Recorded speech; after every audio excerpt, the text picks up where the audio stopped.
Cukup ya. Saya langsung ke Pak Menteri untuk menjawab. Highlight aja Pak, langsung setelah itu kita masuk ke kesimpulan Pak. Terima kasih. Ini pertanyaannya nggak ada yang main-main semua, bahkan saya harus mengetahui semua sektor, termasuk sektor energi yang kebetulan bukan bidang saya. Saya akan jawab yang relevan saja. Tadi pertanyaan tentang income, kenapa sih ada biaya keluar? Apa hubungannya dengan daya saing? Jadi pada waktu Undang-Undang Cipta Kerja di 2020 diterapkan, jadi mengubah status batubara dari non barang kena pajak menjadi barang kena pajak. Akibatnya industri batubara bisa meminta restitusi PPN ke pemerintah. Itu sekitar 25 triliun per tahun. Kalau hitung dengan cost-nya segala macam, walaupun mereka ada cost-nya digelembungin segala macam, net income kita dari industri batubara bukannya positif, malah dengan pajak segala macam jadi negatif. Jadi undang-undang itu seperti pemerintah memberikan subsidi ke industri yang sudah untungnya banyak. Jadi balik ke Undang-Undang Dasar 45 Pasal 33, akibatnya kita tidak menyejahterakan masyarakat, malah pengusaha batubara aja yang untungnya lebih banyak. Makanya kenapa pajak saya tahun ini turun, karena bayar restitusi cukup besar. Jadi desain ini hanya mengembalikan ini ke seperti yang awal tadi, hanya mengcover loss yang karena perubahan status. Artinya apa? Dari sisi daya saing di pasar global tidak akan berkurang karena hanya seperti sebelumnya saja. 2020 sebelumnya seperti itu dan mereka bisa bersaing. Jadi kalau lihat dari saing nggak ada masalah. Dari anggaran ya kita bebannya berkurang dari industri batubara. Jadi kan aneh. Ini orang kaya semua, ekspor uang untungnya banyak, saya subsidi kira-kira secara nggak langsung. Jadi itu sebetulnya utamanya filosofi di balik peraturan ini. Kalau ya nggak bisa lah, mereka udah untung banyak masa kita subsidi juga. Itu saya pikir ya.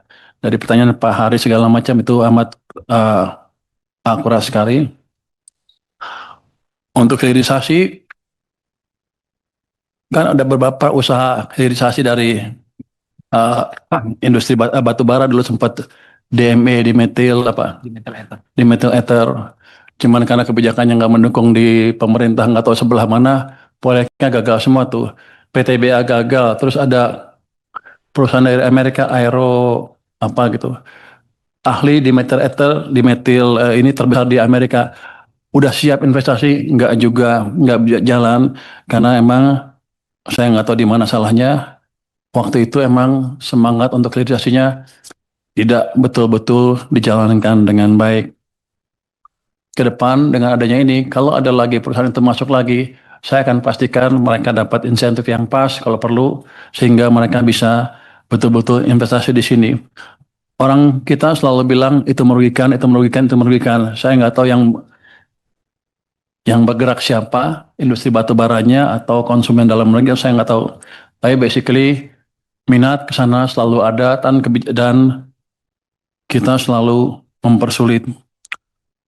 Nanti kita Kementerian Perekonomian sudah melaunching tim debottlenecking di sana kan, Satgas debottlenecking. Saya pikir ke depan hal-hal seperti itu nggak akan terulang lagi.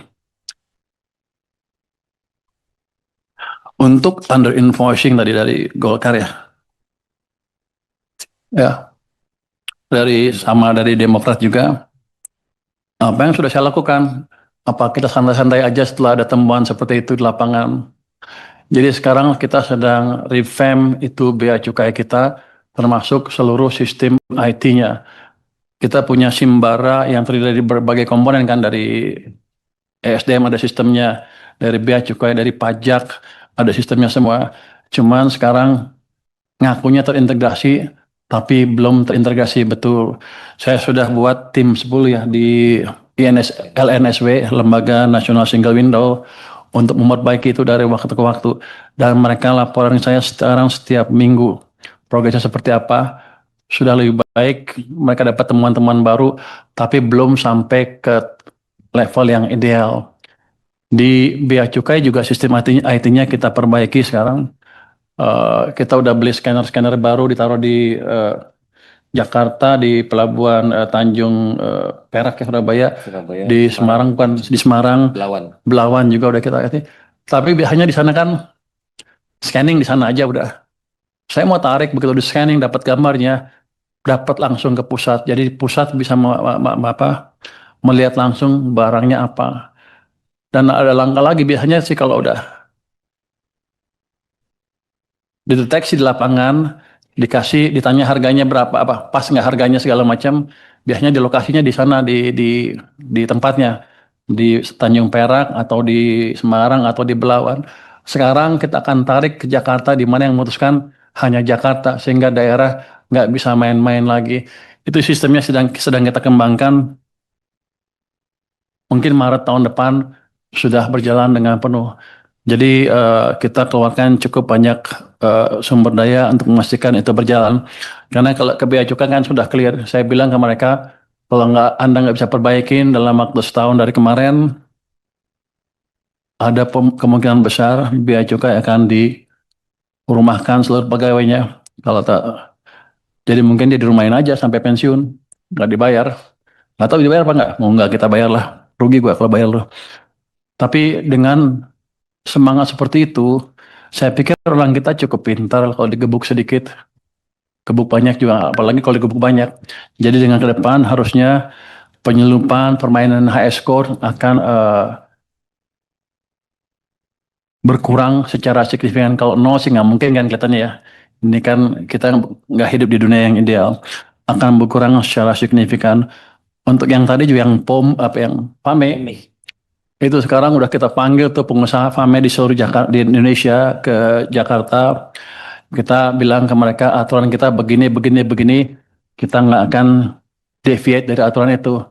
Anda siap-siap aja. Kalau Anda mau berbisnis terus, ikut aturan kami. Kalau enggak, saya hajar dia. Jadi setiap ada pelanggaran-pelanggaran itu, kami dapat namanya, termasuk yang sibuk-sibuk, yang ribut-ribut di medsos tentang apa, Balpres. Kami dapat namanya, kami investigasi pajaknya seperti apa. Ternyata banyak dari mereka nggak bayar pajak. Saya datangin orangnya ke sana untuk suruh bayar pajak. Jadi ini harus fair. Kalau mereka nyerang ya harus bersih. Kalau mereka nyerang-nyerang aja untuk menghindari apa menutupi kejahatannya, saya hajar dari pajak. Itu ternyata boleh saya main di pajak. Emang nggak bayar pajak. SPT-nya 0000 selama 5 tahun berturut-turut berarti nggak bayar pajak. Ada yang selalu nihil padahal punya gudang banyak sekali. Jadi jangan main-main lagi dengan pemerintah. Kita serius. Dan ancaman saya ke Bea Cukai juga serius. Kalau mereka main-main, kita hantam. Sama juga ke pajak juga. Sebentar lagi akan ada perbaikan yang amat signifikan. Prinsip pengawasan barang ekspor tadi tanya itu ya. Pada dasarnya itu dah sama. Kita akan pakai sistem yang terintegrasi, pakai IT. Kita kembangkan juga sistem AI. Ini walaupun saya lihat masih awal, tapi kelihatannya orang-orang kita masih bisa belajar. Kalau dampak ke tadi, gimana kalau nggak berhasil? Ya nggak dapat duit. Kalau berhasil ya positif. Jadi gamenya, expected gamenya positif nih sekarang. Jadi karena sebelumnya belum ada. Yang jelas saya bisa mungkin recover yang tadi kehilangan sebesar 25 triliun yang saya kasih ke industri batu bara. Rupanya industri batu bara cukup canggih sehingga mereka bisa melobi pemerintah pada waktu itu kalau undang-undang dan DPR sehingga hal ini bisa lolos. Mungkin waktu itu pemerintah kurang bisa berhitung ya. Jadi kita dirugikan sebesar itu dan aneh. Jadi ke depan akan seperti itu.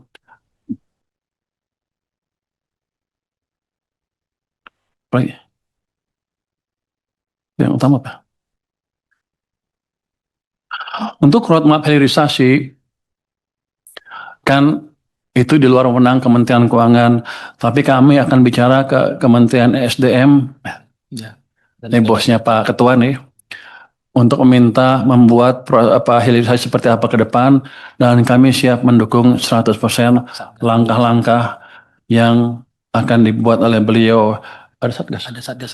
Sudah ada satgas hilirisasi, tinggal kita dorong aja. Ada anggota dari kita? Pak Menteri SDM sebagai Saya Pak enggak. ada satgas hilirisasi dan Menteri SDM sebagai ketua, saya sebagai anggota. Yang jelas kita akan jalankan supaya ke depan akan berjalan dengan betul. Untuk post clearance, dan pre-pros and clearance, apakah sudah zero fraud? Mungkin zero fraud tidak mungkin akan diciptakan, nggak akan mungkin akan terjadi. Tapi kita tingkatkan semaksimal mungkin sehingga orang-orang kita tidak bermain-main lagi. Karena saya kasih tahu mereka, kalau mereka main-main risikonya clear sekali. Untuk HS number, biasanya kalau batu bara kan ada berat dan kalorinya. Selama ini kita bea cukai tidak bisa periksa tuh kalau ekspor. Kapalnya udah berangkat, baru kita bisa tahu kalorinya berapa. Saya sudah minta ke Pak Dirjen untuk memastikan kapal nggak bisa berangkat sebelum kita tahu barangnya dinaikkan seperti apa.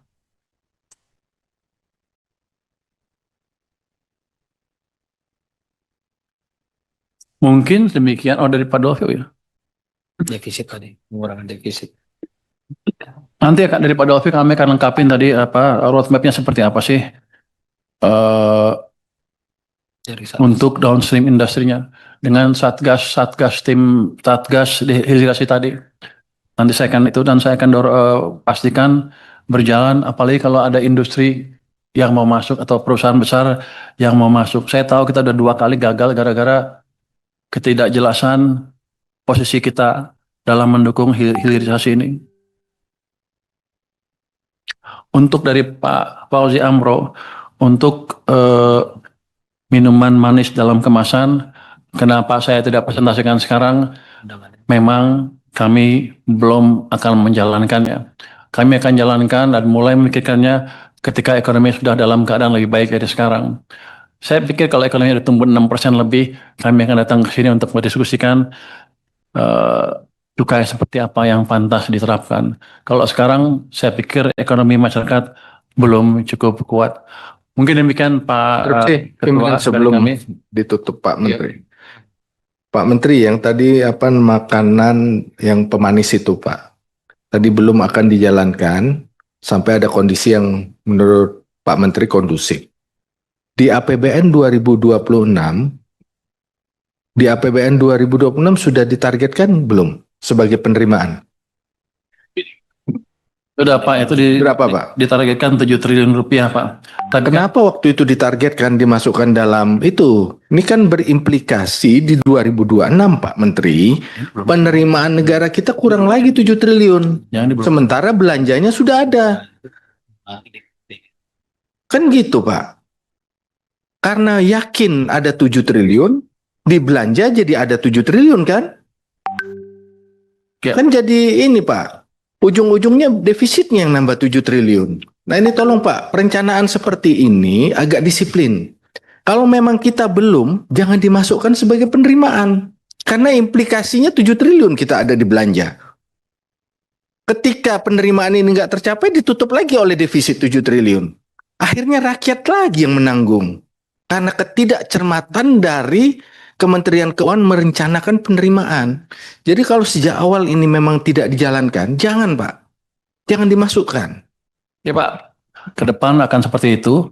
Cuman kan ini yang 23 juga, yang 23 juga belum direncanakan. Saya pikir bisa mengurangi itu. Tapi begini, saya yakin kita bisa tumbuh lebih cepat. Saya yakin setelah triwulan ke-1, ke-2 sudah kelihatan posisinya seperti apa. Kita akan jalankan ini. Jadi ya ada ketidakpastian, tapi kan ketidakpastian selalu ada. Yang ini tadi yang bea keluar bisa mengurangi beban tadi to some extent. Jadi saya pikir resiko seperti ini akan selalu ada. Cuman ke depan saya setuju kita akan lebih hati-hati lagi. Karena kan waktu masuk sini kan Ini udah ada kan anggaran ini, dan kondisi waktu itu semuanya masih kelihatannya masih bagus kalau Juni ya. Menyusun sebelah Bapak. Ya udah. Terima kasih masukannya Pak Dolfi, akan kita perhatikan terus. Mungkin dia dulu nggak bisa prediksi ekonomi, jadi ngaco ini masuk ini anggarannya. Terima kasih masukannya Pak Dolfi. Pak Menteri, kemarin waktu saya rapat sama Pak Jaka juga ada di tahun 2024 pun itu ada MBDK. 2024 itu udah ada Pak MBDK. 2025, mohon maaf, 2025 itu sudah ada target penerimaan. Pak Jaka pun juga bingung. Itu. Kita langsung masuk ke kesimpulan Pak ya, supaya cepat rapat kita.